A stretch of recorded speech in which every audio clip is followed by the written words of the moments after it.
In the previous clip, we've considered the difference between a realist and an anti-realist perspective to concepts. Let's zoom that in now with a specific focus on morality. What we've had for a long time, since the ancient Greeks in fact, is a basic division between people who take a realist perspective on morality, so ideas such as right and wrong actually exist. We'll call these guys cognitivists, and those who reject it and would take an anti-realist approach, who say that these ideas like good or bad have no actual existence. Instead, they are matters of personal choice.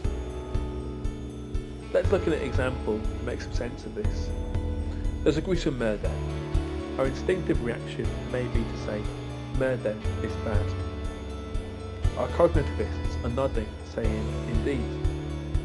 They're thinking that the conclusions that we've drawn based on our sensory experience and processed, made sense of, relate to badness as a real, independently existing concept.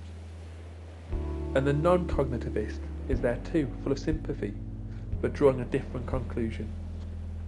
They believe that when we say murder is bad, that doesn't mean there is this independent concept of badness that we're linking or making reference to. Instead, we're expressing an opinion or a feeling on the badness of murder. Someone else could justifiably think different. Murder is bad, in their view, is not a true or false statement. Instead, just an expression of our personal choice. In a pound-for-pound fight, we can see that each of these perspectives have their own strengths and weaknesses. On the one hand, cognitivism takes seriously the existence of moral absolutes, regarding morality as more important, more objective than just personal choices. And if goodness or right and wrong are concepts that exist independently, then we can in turn measure up and test our experiences against them. We can test if a moral claim makes actual sense or not.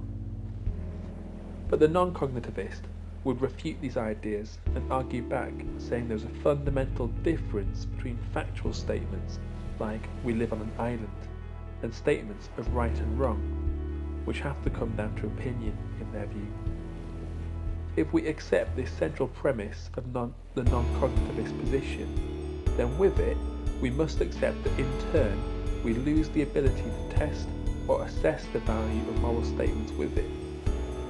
But the non-cognitivist would argue that as this is how the world is, then it's much better to accept the world as it is rather than sticking to a false, rigid dogma of ideas about what good or bad, right or wrong mean.